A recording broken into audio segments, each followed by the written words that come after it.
Today, our characters continue their adventure through the land of Eem. Let's break it down.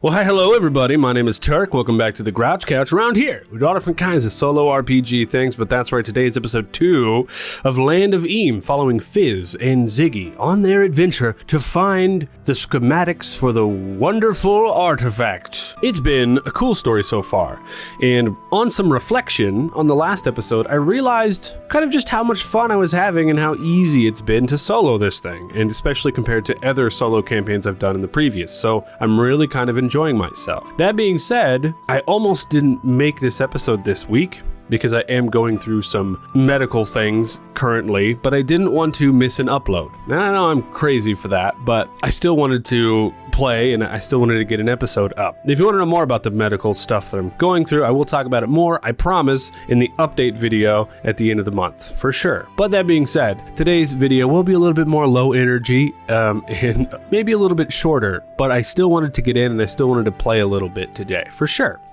So, with that little bit of disclaimer out of the way, thank you so much for joining me. I actually also really wanted to do an in-costume cosplay recap thing, but I think we're actually just going to do one in editing later instead, because I can't be doing all that right now.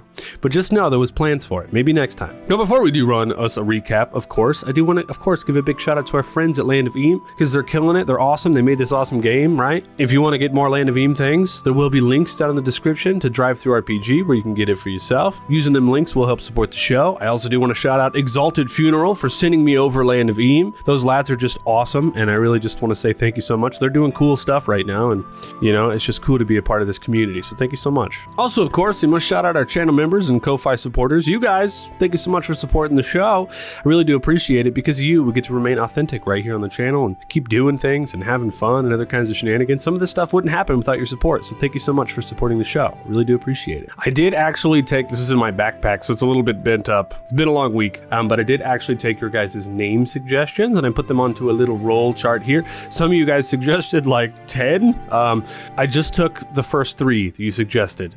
My hopes was to get 1, of course, as always, but some of you guys suggested a whole bunch, so I just took your first 3 and I put them next to your guys' usernames here, as you can see. So we actually got 13 from you guys, different folks, and actually I did see yesterday or the day before that, someone else did suggest a name or 2 that didn't go on here, and I will do my best to remember to put them on there before next week, all right? And this is if we run into some random encounter NPCs we're going to roll on this chart. Of course, as a reminder though, we're going to try to stick to the Land of Eem lore best we can, so when there is a named NPC, we're just going to keep it that named NPC. Heck yeah. But we do have a cool little roll chart to roll on for NPC names. And of course, thank you guys for all the awesome feedback on episode 1. It really was, as always, awesome to see. I was a little nervous about it because, you know, Land of Eem is one of those little bit more under the radar kind of games. Heck yeah. And I hope that I have been teaching as good as I have been telling stories. Heck yeah. Cool. I think that's all the YouTube jibber jabber. So let's just do us a fun little recap. We'll see what comes out of it. All right. Little bit of recap, I guess, is in order. As you all know, I got exiled from my hometown for accidentally causing lightning storms and reviving a bunch of old Spark robots. Me and Zig finally hitting the road looking for answers. Heard about something called the Magnificent Thing. Supposedly, it can stabilize dangerous magic and control unstable machines, which sounds exactly like what I need to fix the mess that I made back home. But cutting back to today, we woke up in the middle of nowhere, as always, still alive somehow, which Zig informed me was statistically favorable, something he always likes to say. But we packed up camp, started heading towards Junktown. I found some kind of beautiful gown stuffed in me bag somehow. Don't remember stealing it, or buying it, or owning it, but now I've got a gown. So that's inventory, baby. Anywho, along the way, 2 pixies started throwing apples at me head because they thought we were messing with their grove. Thought we were trespassing or something. Turns out they had a giant bee problem, so I built them tiny beekeeper outfits out of that gown, a net and some bug spray. That's experience, baby. They called the outfits ugly, but they still paid us in pixie dust and apples, so I'm counting it as one of me better inventions. Wrote it down for future. Later in the day, we ran into a bog. Swimming around, you know, one of them frog folk, swimming around in the river. We tried to talk to him, wasn't much happening there. We made camp for the night and watched the smokestacks of this giant industrial city that Zig informed me is called Thurf. I'm thinking today we're gonna head inside, and honestly, something about that place, it already feels wrong, but we gotta get through it if we wanna make it to Junktown. So here we go. I have no idea what I'm gonna do with that in editing, but hopefully it turns out okay. Now, as you all know, we've been doing a little bit of a hex crawl through this game. It's kind of the way that it's set up. Today, we have a little bit of a challenge ahead of us, you see, because we're actually going into a city, and the cities aren't set up necessarily for this kind of hex crawl thing, but we are still going to kind of treat it as one. So we're still going to be making our travel checks while we're in this city. As you've seen, I did actually have the map up here, like I promised. This is the map of Thurf. In the bottom right down there, you can actually see that each one of the main locations is actually numbered here in Thurf. And you would think right away that it would make sense just to roll on that and kind of randomly see where we enter into Thurf. But I actually think it's smarter if we come over here to the PDF. Whenever you go into a city, you can actually see that cities are separated into districts. And each district is going to have like a description and other kinds of stuff going on. And then inside of those districts, they'll have those main locations. So it's smarter to actually roll on the district and then roll on the location. But I want to say, this is just my idea that I kind of came up with to be able to solo these cities. If you have a fun idea or something, or maybe there's something that I missed while I'm playing, maybe there's something pops up in your head, do feel free to leave some extra guidance or how you would do it down in the comments below to help everybody out as best you can, right? Because the idea of this is to be able to learn as we play and, you know, kind of figure things out together. So if you have some ideas as well, let me know. But what we're going to do when we enter into a city is we're actually going to read off its description, right? We're going to roll on a district. We're going to go to that district, read off that description, and then we're going to roll on what location we might see. And you can see that each district, so this is the Drain, page 113, right here at the top, has sights and sounds and rumors, which is actually numbered. I'm doing my best not to actually read what those say. I'm just looking at the numbers, right? So whenever you do this, try not to read too much detail. Of course, we are going to read some extra detail here and there, but we just have to do our best not to metagame and try to stay in character as best that we can. It's kind of the flaw for soloing Land of Eam if you're doing it this way, but it's not completely undoable, right? So we're going to roll on some sights and sounds, right? And then we're gonna make our little travel checks, right? And we're gonna see how things go as we go in, right? Because we could run into a perilous encounter in the city, and then we could roll on a random table. But also, whenever we roll into that perilous encounter, instead of just going right to the random encounters table and rolling on that for the location, what we're actually going to do, as you can see here, we have perilous encounter, dangerous encounter, etc., or discovery. Depending on whatever we roll on here, we're actually gonna roll some yes or no questions. And we're gonna say, okay, is it a perilous encounter, or are we gonna run into an NPC from this location? Or is it going to be a quest start from this location, right? So we're gonna ask some yes or no questions. And if we get that yes, then we're gonna come over here to whatever location that we're on. And you can see that, scroll down, we actually have quests for that location. We have these NPCs for that location. So we can actually meet those guys, start those quests, and decide if our character wants to go on those quests or not. Some of these are gonna be kind of irrelevant to us, but I think we're gonna be going through 2 whole cities before we make it to Junktown. Junktown's our main important one for us, and that's where a lot of our stuff is going to happen. At least I hope. I don't exactly know, just what I'm hoping. But I think it's going to be smart to try to do some of these quests to kind of see how maybe those mechanics might work for us solo and see if we can actually manage them, right? Because questing in solo is always something a little bit interesting if it's mechanics light like this, you know? So that's how we're doing it. I hope all that made sense. Once again, hopefully I'm actually going to write all this down in some kind of a PDF form. Eventually, if I've already done it, it will be either in the description or in a pinned comment up somewheres for you to get it for free, both the solo oracle and the other bit. Once I'm done with everything, I'm going to compile it probably on itch for you guys just to get for free, and I'm going to pin it in the pinned comment. So if you're watching this way in the future, it may already be there. If you're following along with the series, it's probably not there yet. So join the Discord and I'll post it in there whenever it's done as well. Gameplay loop for cities. That's what I'm hoping for. So as you can see on our map, little Fizz here, I just put him in the corner because I don't know where he's going to start. And I know rolling randomly on this, like we're going to enter into the city and then we might just start on like 4.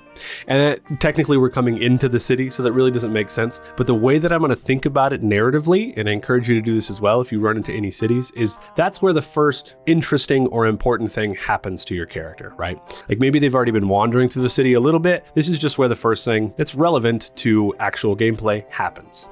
It's too much talk. I gotta take a breath for a sec. Okay, so before we make our first travel check, all right, I do want to visualize these two entering into Thurf. And what I've actually done here is I've read through this a whole bunch. So I'm gonna see if I can just like improv a little bit, because the idea is that Z1GG is explaining these locations to Fizz as we're wandering through the land, right? Like he's the informational bot that knows. So I'm gonna improv a little bit and kind of explain it out, and hopefully a story format that is kind of fun for you guys to enjoy and a little bit more fun for me. So we enter into the town of Thurf. And right away, Z1GG says, "Ah, yes, inventor, Thurf." And his eyes, his little lenses, narrow.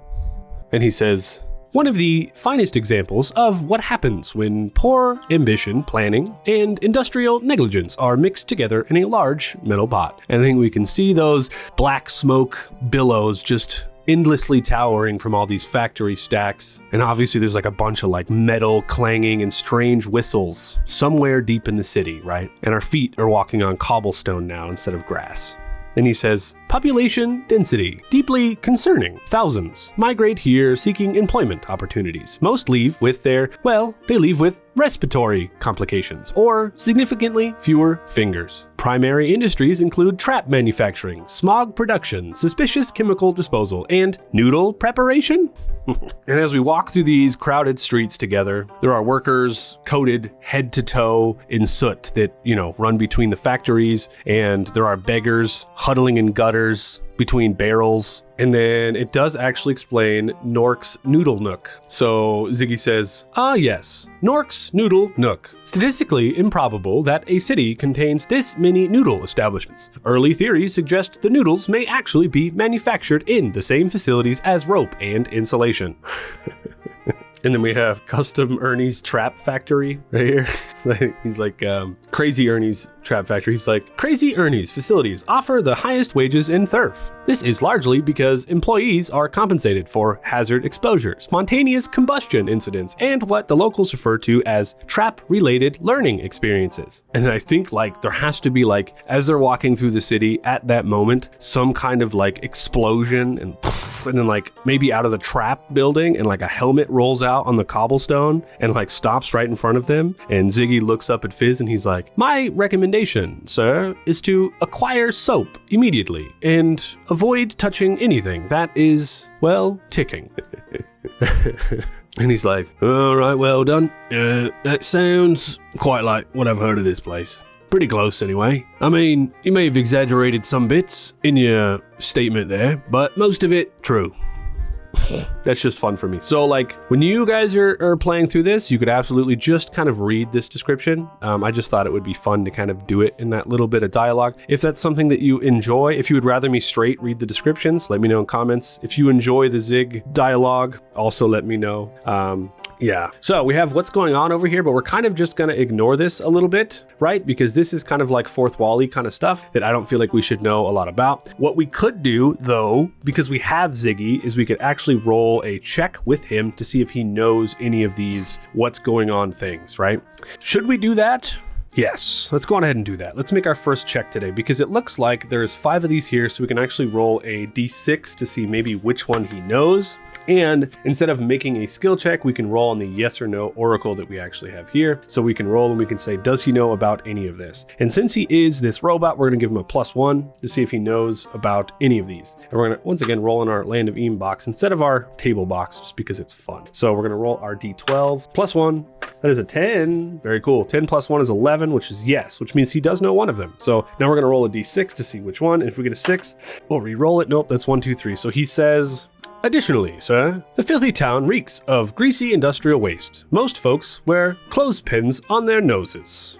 Actually, maybe that's not even, I just read this one right here. Maybe that's not even fourth wall-y, that's just, you know, kind of self-explanatory. Maybe let's read another one just in case. Let's roll a dice, let's read another one. And if we get one that we feel like was a stretch, then come on, in the box. 1, The sister towns of Thurf and Thig are at each other's throats. Thrig blames Thurf for polluting the countryside, leading to crop famine. Thurf blames Thrig for the sudden influx of peasants taking factory work from locals. All right, that's something that we wouldn't have known, so that's a little bit of drama. And Fish is like, well, all right, yeah, look, Zig, people gonna fight, they got different beliefs, and ain't nothing for us to get into. All right, we're here to find schematics, okay? So let's do our best to stay out of the drama of Thurf and Thrig. Agreed? Correct, sir. So let's figure out where we're going first. So here on our PDFs, we have the districts. We have the Drain, Smokestack Alley, and Soot Sweep. And you're like, how are you gonna roll on that? There's only 3 of them. Well, what you do is we're just gonna roll a D4, and if we get a 4, we re-roll. Easy enough. That's a 3. So we're going to arrive first in Soot Sweep. So we have the Drain, we'll scroll down, Smokestack, we'll scroll down, Soot Sweep. Now, as we can see, we have our description here, and then we have our locations. So what we're gonna do is just gonna read our description first, and Soot Sweep is these 3 here. We can try to match them on the map, I guess. Earth Tribune and Town Square. So that is 7, 8, and 9. 7, 8, and 9, what about C? Oh, 6 is just generally Soot. Okay, interesting. So we're gonna be in Soot Sweep here. I should have put like a stroke or a shadow on these guys or something so we could see them a little bit better, but there they are on the map. So as we walk through, we see that Soot Sweep is covered in I'm gonna read it from here. Covered in a perpetual layer of soot and grime from the pollution of Smokestack Alley. Soot Sweep is the main residential district of Thurf, where families live in packed, wobbly, high-rise apartments. And then we have our sights and sounds here, and then we have our locations. So we'll roll on a sight and sound to see like what we hear, what's happening here. And then we'll roll on our location and see how we're just kind of like getting closer and closer to where the action's actually going to be. All right, so we're gonna roll a D6. That is a 4. A shrimp in a gas mask collects green globs of slime running down the side of a stone building. They insist the mask is only a formality. The slime is perfectly safe. A shrimp. I need to be reminded as to what that is. It's been a week, and I don't have all of these species memorized yet. Shrimp. Oh, look at this little guy. It's this little guy right here. Go to his actual page. Green goo. Look at this little guy. Shrimps are slight, furry humanoids that resemble shrews. They originally come from the eastern realms of Shrim, a largely inhospitable desert wasteland, but many shrimps have migrated west to the Mucklands, bringing with them an influx of new incredible technology. In fact, shrimps are responsible for the invention of sputter tech and sparkworks, and their culture frequently produces adept engineers and machinists. Oh, that's cool. Very cool. This guy seems cool. Shrimp in a gas mask. Do we talk to him, or do we continue to our location? That's the question. I'm recording in segments today, so I'm going to take another break. Okay, I don't think we stop and talk to him, but I want to take a note and I want to remember that he's there because that's kind of fun, right? But I was thinking about it and I was like, I want to move into the action. That's what I want to do for today's episode. I don't want to get too distracted because I don't want to run out of time here. All right, so we're wandering through Soot Sweep, and we're going to roll again to see which one of these first locations we wander into. Of course, we could 100% say, which I thought about, that we could say Ziggy has a map of this location. He knows where everything is, right? We could 100% say that, and we could just follow the map and go wherever the heck we want to go in this town, but we don't really have a direction, right? We're just kind of like here. I think that our plan is to stay here for the night before we venture on, and so we're kind of just wandering through the town, seeing what it has to offer, looking for rumors, right? So let's go to our first location. Oh, we're rolling a D4 again, much like we did previously. As you can see here, locations, we've got these 3 right here. So we could just look and see what place do we run into first. And we're gonna roll a D4, and if we get a 4, we re-roll it, etc. That's a 2. So our 2 is the Thurf Tribune, the prime source for daily news in the Mucklands, especially after the High Magistrate shut down the Bogtown Gazette. While there is still legitimate investigative reporting on most current events, the paper is in the pockets of the Big 3 and won't run stories that cast them in a bad light. So all 3 of them. The Big 3. We don't know who the Big 3 are, but we're assuming they're like the leaders of this area, right? The Big 3. That's what it has to be. So as we're traveling through here, we know where we've ended up. But getting there, or once we arrive there, basically, framing it, we're going to make our travel and exploration. And if we remember, our boy Fizz has a +2 in realms. Oh, and I didn't state it at the front, but we did get 3 XP last time. We got 1 for finding a new creature, inventing something, and a creative solution to a problem. So we got 3 XP. And once we get to 4, we get to level up to 2. And I'm hoping every level, I'm going to redo this character sheet and reprint it. We'll see how that goes. But we have a +2 in realms. Yes. So we're going to roll our D12 on our travel check here. All right, that is a 10. +2 makes it a 12+, which makes it a discovery plus. That's fantastic. So in this area, we have 2 NPCs and we have 4 quests. So we could potentially, let's go over here. We have Fleabag County. That's what we're in on our PDFs here. We have Fleabag County, and we have our discoveries chart. So what we could do is we could roll on a discovery and include one of the NPCs in that discovery, or use that discovery to push us forward into a quest. But that could be a little bit of a stretch, right? But that's like another suggestion for you guys that are playing this. I'm like questioning it because I'm like, we did so well. Like a 12 is perfect on a realms check. Like that's awesome. So kind of what I kind of want to do is I want to do a discovery and I want to do an NPC. There's 2 of them there. So it's 50-50 on which NPC we run into. And that NPC may tell us something about something or whatever, right? Might get us sparked in this location. But a discovery could get us materials and other kinds of stuff that we might want, you know, to have. So let's go ahead and roll our D100. Let's do a discovery and we'll do the okay. D100 discoveries. That's an 89. I feel like we got 89 last time. Very interesting. Ooh, the player characters come across a 24-hour diner called the Cardinal, run by an eccentric but lovable boggart named Rick. They're known for their grilled cheese sandwiches and peanut butter pie. Not at all what I was hoping for. Here in the town of Thurf, apparently there's a 24-hour diner. So I guess they don't only make noodles. Maybe it's a pop-up diner. All right. They've just popped up here for the day for 24 hours, which is also kind of fun though, because then that means if we go in there, we can meet one of these 2 in said diner. So since there's 2 of them, we have Kid Rupert and we have Chief Quagdad Doggins. And I'm not reading any of the little text. I'm just reading the big stuff. You're going to have to train your brain to do the same. Believe me, it's not easy. We're gonna roll a D6. 1 through 3 is Chief, and 4 through 6 is Kid Rupert, and they're also going to be in this diner. We're building out our scene now. Scene built, that's a 1. So it's Chief Quagdad Doggins. So as we enter, ching-a-ling-a-ling-a-ling, and there's a boggart. What was his name? Rick. Rick the boggart. He says, "Welcome in. We've got grilled cheese and peanut butter pie." Do we have any coins? I do not think we do. There's one thing we didn't do today. So we're gonna do it now then. We're gonna do it in the scene though. Fizz says, "Thanks, mate. Ain't got any coin. Just gonna take a rest. Is that all right?" "Yeah, sure. Go on ahead. Take a seat." Now, if you remember, I almost forgot our ability here. So we're gonna sit down and Fizz is gonna put his backpack on the table and he's gonna just look through his backpack. He's gonna take inventory of his inventory.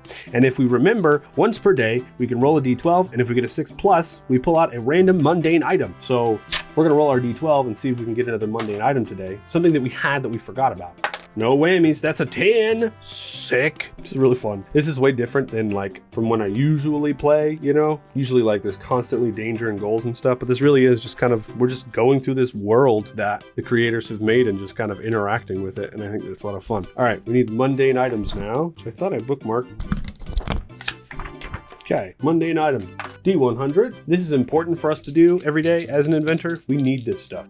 Okay, that is a 04, an alarm. Clock, I'm assuming?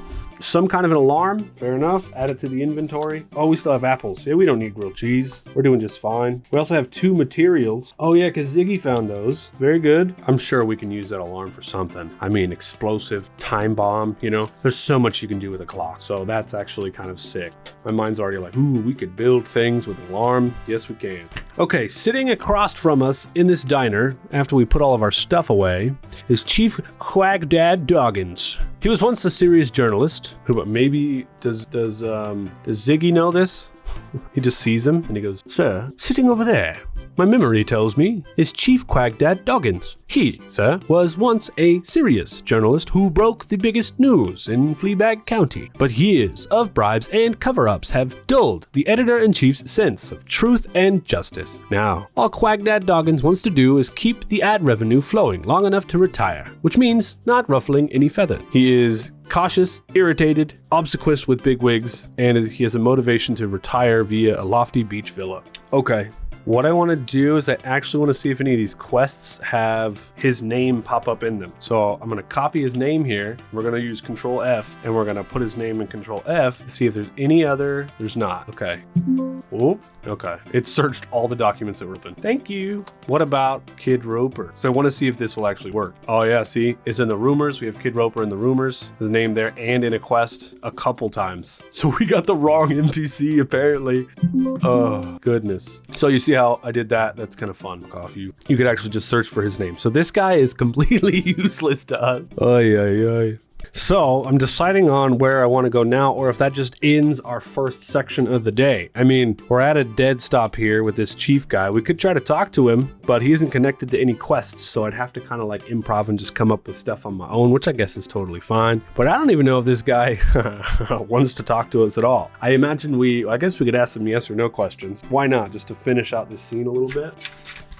And what we can do actually, just bring Fizz in over here next to him. Like the image, you know? He walks up and he's like, "Oh, yeah, what's up, guy? You from around these parts?" And then yes or no, let's just ask, does he even respond to us? Or does he just wave us away, right? Does he even respond to us? And I'm gonna call it very unlikely, so we're gonna give it a -2 here. That is a 5, -2, which is a 3. So no, but he doesn't respond to us. But as I'm aware of it, Kid Rooper also works for this place. So no, he doesn't respond, but maybe he points us to someone else. Like, no, go talk to them, right? So, and I really like that because that kind of puts it together for us and helps us out a whole lot. So we'll ask again, does he point to Kid Rooper instead? And we'll call it good. We'll give it a +1. So the odds are in our favor. That is a 1. Dang. 1 minus 1 is 0. So I'm going to say he just points to the door. Get out of here. And he does it in such a rude and aggressive way. Fizz is like, "All right, mate, look, he's just trying to make friendly conversation. If you want to be that way, fine." And I don't think we actually leave, though. I think he's going to go up to old Rick and he's going to say, "Oi, Rick, well, I ain't got much for money, but I would love to have a grilled cheese to put in the old pack to have for the future. You got anything in the back that needs fixing?" And we're going to ask another yes or no question. I'm going to call it 50-50. Does he? That is a 12. So yes, and he does need something that needs fixing. And what? Something extra, helpful, or unexpectedly awesome also happened. That's very good for us. So we got a 1 and then a 12 back to back. That's very cool. Just kind of rereading it a little bit. And for me means that not only will he feed us, but he will pay us in something. And I'm like, will he pay us in gold to fix something he has? Or will he pay us in an item, which I'm a little bit more interested in, which I guess we can roll for. We can do a 50-50. So I like doing it with a D6 when I do this. 1 through 3, it's gold. 4 through 6, it's an item he had. And he's also going to give it. That is a 4. So he also has some kind of an item. Is it magnificent? I'm really hoping it's magnificent. I'm going to call the odds very likely just because that's fun. I'm going to give it great. I'm going to give it a +2. Is it magnificent? 5 + 2 is yes, but there's a complication.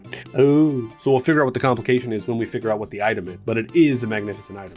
Okay, so what does this man need fixed? I would love to, we've created a challenge for ourselves and I love that. I would love to come over here to our mundane items. I would like to think about, we could also go to services. No, that doesn't help us. We're going to go on mundane item chart and we're going to roll on this and use the item for inspiration for what he might need fixed just for our brain. A little inspiration. Because we could just say, cool, we fix an oven, but that's not fun. What does he have in here that he needs? 61. Broom. Broom doesn't help us. Well, let's get a little bit fun here. This is the magnificent world of Eam, is it not? He says, "Why, yes, my welcome friend. I run this establishment myself." I really want an image of this guy if I'm going to be doing a voice like that. But I guess I could use the same Boggle one that I used last time. Sure, let's do it. Here we go. Sure, why not? "Why, yes, my welcome friend. You see, I run this establishment by myself, and I don't have the time to clean up every day. So, if you can fix me a way to be able to clean easier, I will give you an item that I hold to myself very special. But closing time's coming soon, so you better do it quick. I want to clean, you say? All right." And I'm going to assume there's already a broom in the corner that he points at. He's like, the broom, he points at. Help me fix that away. So he points at the broom. So we have a broom, right? Very cool. And we have an alarm clock. We need something to make with a broom and an alarm clock. What else do we have? Apples. We have materials as well. So we could straight up use materials, which will help us. Okay. Oops. I just ripped my character. That's okay. We are resourceful. Yes. With chewing gum and balls of yarn, etc. Once every session. We got to remember this is once. We can't just quickly craft something more than once every session, right? So it's kind of like a once per day deal for us. We can craft engineer or repair by sacrificing the items we have on hand. So we have the broom. So we got that for sure.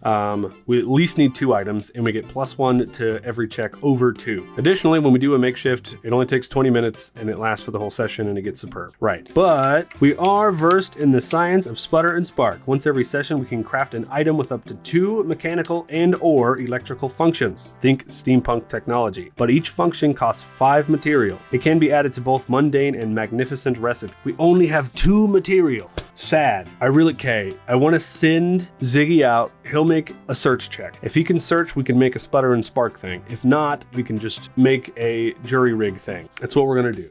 Every time I start playing this game, I just get books and papers just everywhere. Like both corners of my desk are covered in stuff. Okay. So, if Ziggy, we're going to send him out, wants to explore for resources, he can spend his travel turn doing that. Each attempt to hunt, gather materials, fish, or pick herbs requires a wilderness check. In each region, and the Mucklands has its own random tables for beast, elemental, fish, and herb component. Right. Just need some materials. Technically, we're not in the wilderness, but I'm thinking he can go out there. There's all different kinds of just like muck and crap and like, this is an industrial town, right? So he might be able to search the trash cans and find like some old gears and stuff. He also might be able to find like piles of timber and just bring in some wood from somewheres. You know what I mean? So, and since we're sending out Ziggy, he doesn't have any bonuses to this roll. It's just like an extra roll that we could get, which is going to help us. And that's why I'm always like, take a companion with you because they're going to be helpful. All right, lad, here we go. Good luck on you. And we do not, yoke. Oh, it's the double. It's realms, lore, or social, what we can re-roll, which we should have did a social check first when we were talking to Rick, I guess. We also could have did a social check when we were talking to the other dude, but we did yes or no's instead. That's okay. As long as we're rolling dice. Here we go. That is an 8. What does 8 give us? Gather 1d6 materials and attract unwanted attention. Oh no. That's kind of like what you don't want. Unwanted attention. How do we figure out who that's going to come from? What do we know about, this area, Thurf Tribune. I guess technically we're not in the Thurf Tribune, technically. We are just in this area. We're just in Soot Sweep. So here in Soot Sweep, it looks like it's almost workers. So we could attract the attention of a worker that might get mad at us for stealing some stuff. Let's see how much stuff we take. We're teaching our robot to steal, folks. Maybe not the best. Whoops, in the box, please. Okay, that is a 4, so we get as much as we need, but what is it exactly? Imagining here, factory workers. What are they making again? Plastic factory. Fizzy Whiz Cannery. Oh man, Fizzy Whiz Cannery. Why didn't we end up there? Look, we have more exploring to do in this town for sure. Guards, there we are, town guards. Now we could ask some yes or no questions. I think it's the best thing to do. I was just wondering if this place even had guards, is what I was looking for. Apparently there are some in, scroll up fast enough here, in the drain. There are town guards there. Okay, we got 4 materials, and we're gonna ask some yes or no questions. Does Ziggy attract the attention of town guards? My brain immediately just went to like Ratchet and Clank is like running with his stuff from like running away from guards. You guys know what I'm talking about? All right.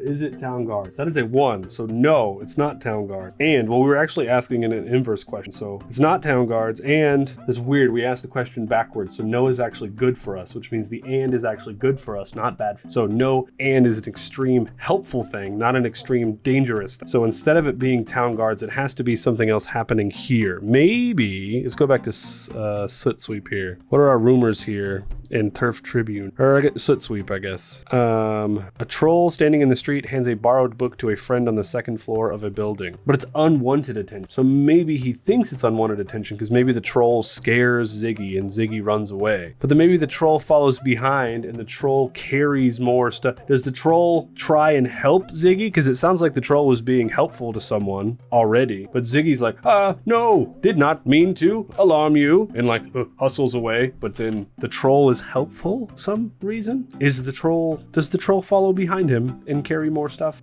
That is a 2, so no, but maybe he just notices. Maybe he waits outside to interrogate us. I think I'm kind of down with it, so we could deal with his troll when we leave, because it's a big old troll. Maybe a troll isn't welcome and he's big, so maybe he won't fit in the diner. Okay, so Ziggy gets back and he's like, sir, everything is fine, sir, but I did attract the attention of a troll who is now waiting for us outside, sir.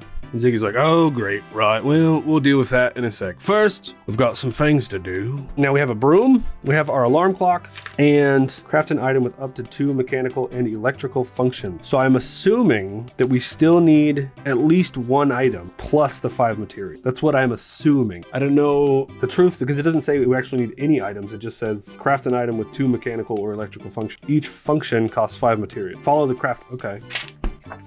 Usually, whenever I'm doing actual plays of TTRPGs each month, I keep the books with me and I like study them and read them throughout the weeks, even when I'm not playing, so I can stay up on the rules and stuff, because sometimes I'll forget it, and life gets busy. So I try my best to do that. But because of the way things have been going this past week, I didn't actually have the opportunity to do that. So I am double checking rules once again, and that's okay. Interesting. So what I'm kind of gathering from this is that if I have enough materials, we can make things from scratch. So I could make a broom, and then with 5 more materials. So a broom, I believe, is only a 1-slot item. So it would be 1 material plus 5 more materials. I could make a mechanical broom that does the things, a steamwork broom, right? But since we already have the original item cost, we could just make a tinkering check with the additional materials to, improve said broom. It's not a magical item, but that's very interesting. The way that this is structured is very interesting. So yeah, if we come back here to the broom, it is 1 and it's a copper item. So it's a 1-slot copper item. So copper coins items take 2 materials per item slot. So if we want to make a broom from scratch, and if it's metal, we need a forge, which takes twice as long, but it's not metal. And I know that in this game, there are also like a lot of stipulations where you need exactly this specific material and exactly that material and etc. And I think we are going to be doing a little bit of that. But sometimes I may stretch the truth just for fun and fiction. We'll see how that goes. But first, we have our 6 materials and our broom. And I don't necessarily want to use our alarm clock yet. So I guess before we do anything else, I want to mark all this down, and then I want to make our tinker check, because that's the most important thing. We could do all this build up and then fail the tinker check and it doesn't even matter. So our materials are going down to 1 because we're going to spend 5. We got 4, put us up to 6, minus 5 equals 1. So we have left. We also have the flutter dust. Imagine if we would have used the flutter dust. It could be like magical Mickey from Disney with just a floating broom that just cleans everything. Okay. The only last question I have is, would this be considered a magnificent item? Is Sputter and Spark magnificent? I don't think so, because then it would get a magnificent trait, right? We aren't really going for magnificent traits. So it's a mundane item. Very good. Okay, so we get a +2 to this. First, let's see how it goes. 6 plus 2 makes it an 8, which means player character crafts the item. Cool, so we do it. That was a lot of build-up, wasn't it? Wow. I'm almost thinking about like a Roomba, but not in the way that we think. Like if it was a broom that stands straight up like this and the wheels are on the side and the broom is on an axis. So the broom just goes like this as the wheels move forward. It was like, and it just sweeps things forward. So it's not like sucking anything up, but the broom is still like intact. And I think we're just going to make this broom. It needs a name though. And I think I want to call it the Broomba. And we're gonna the Broomba. That makes me laugh. We're gonna add it to our recipes. It's gonna be 5 materials and a broom. So we make it, we hand it over to Rick, and we're like, there you go, Rick. Look, this thing is gonna roll around here and sweep the floors for you. All day, all day. You ain't got nothing to worry about. Does Rick like it? Just like we did with the Pixies. We're gonna see if Rick likes this here Broomba. That is a 6, so yes, but he's not in love with it. He's like, well, I guess that's all right. I still got to do the dishes myself and everything else. Look, why don't you come back one day again? Maybe we'll trade again. How about that? You can fix up and make more things for me. That'd be cool. All right, so now he's going to give us food. So I guess we'll just eat the grilled cheese. We don't got to write it down, which means we don't got to spend our apples and what have you. We can remember that for later. And he's going to give us a magical item, but it has a caveat to it. We have to remember that. The yes, but on the caveat. Maybe it's not an item that he gives. When it was maybe it's like a lead to an item. Maybe it's connected to our quest. There's no way that old Rick knows anything about our quest. Yes or no? Does this deal with our major thread? This here thing he has for us. I'm going to call it unlikely. So we're going to give it a -2.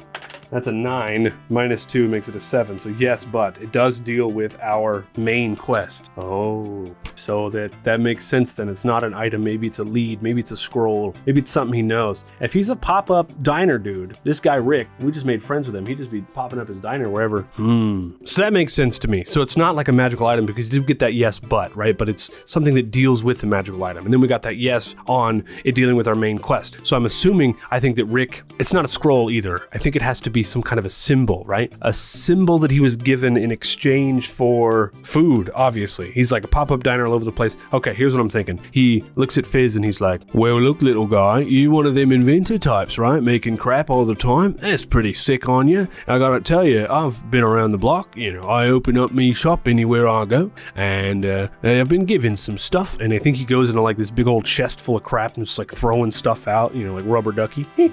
Random like giant purple dildo throws it, you know what I mean?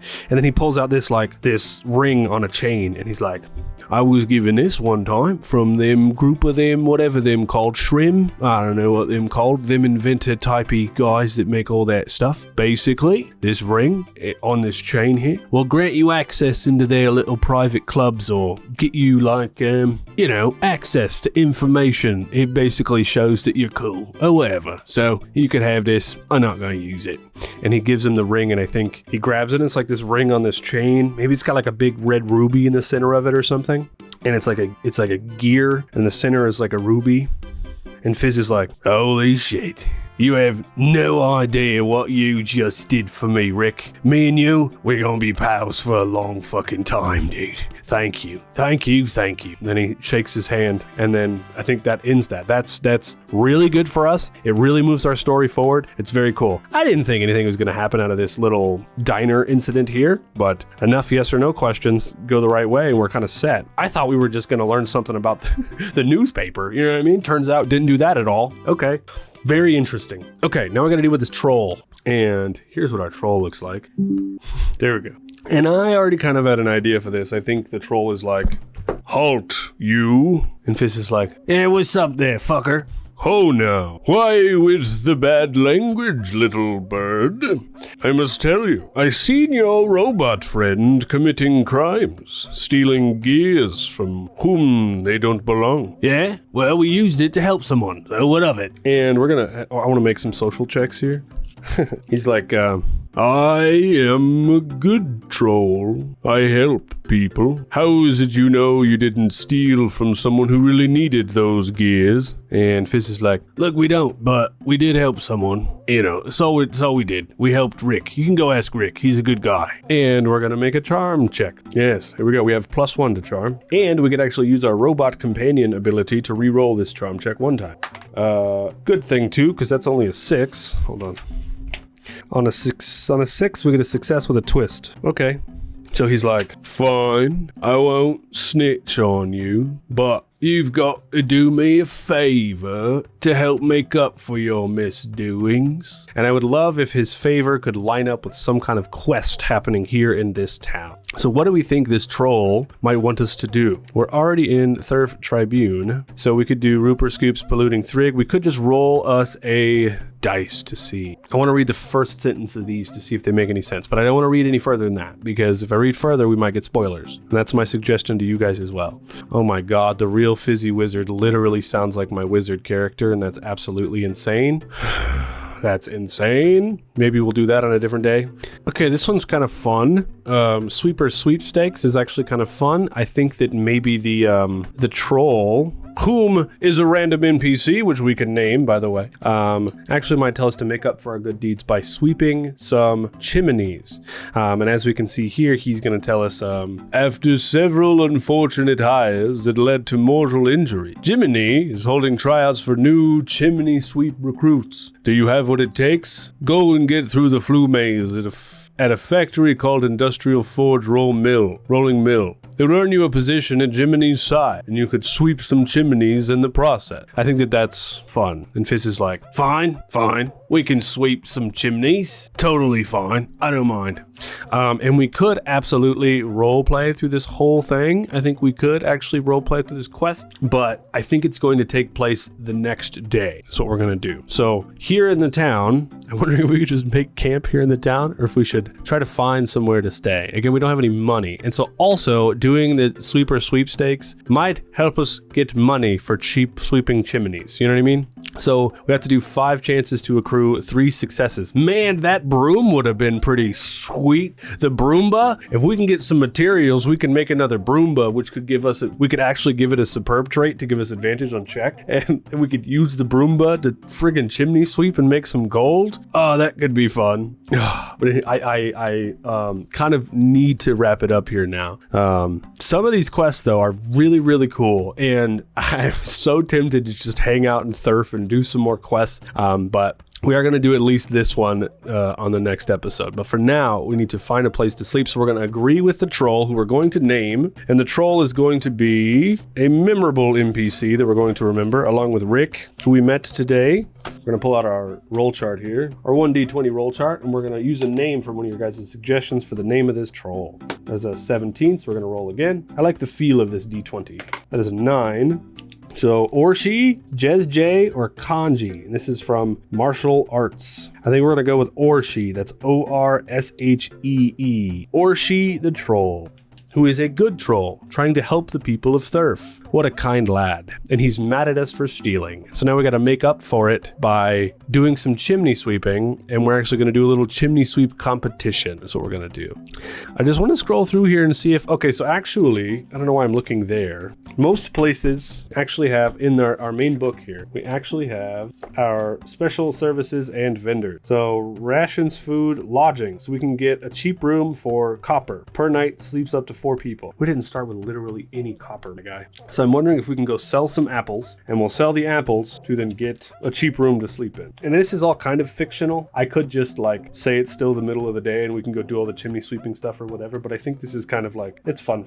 And apples did not have a price tag on them because they weren't even actually in the book, remember last. So I'm wondering if we could just go to food and see if we can find a comparable. I've recorded for way longer than I should have, but I'm having too much fun. So it is what it is. Looks like most components like that don't have actual price tags, but I'm assuming that a normal ration could be in, right? So that would be a copper. So we could sell 6 of our rations, 6 of our apples for 6 copper, which will help us out a lot, which will bring us down to 6 apples. So we technically still have 6 rations, but we also have now 6 copper. And I gotta remember exactly how the money works because I actually forgot, and I remember it being really cool and really clever. I really do. But for now, let's just strike it through.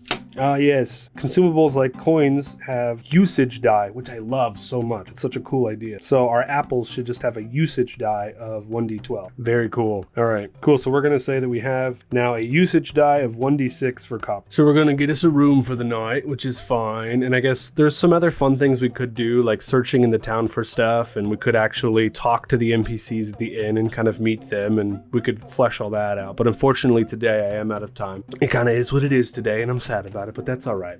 So I'm actually going to roll my 1d6. If we get a 1 or a 2, our copper will be completely used up for this room. That's a 5. Cool. So we still get to keep our copper, but we get us a room. I love the usage. It's fantastic. Okay. So Fizz and Zig are going to rest for the night now that they finally have a nice place to sleep and relax, go over inventory and everything else, with plans to go and sweep chimneys apparently tomorrow. And I think, though, one thing I do want to say, while they're sleeping for the night, oh, we already know this troll is going to meet up with us tomorrow and be like, hey, better be doing the things.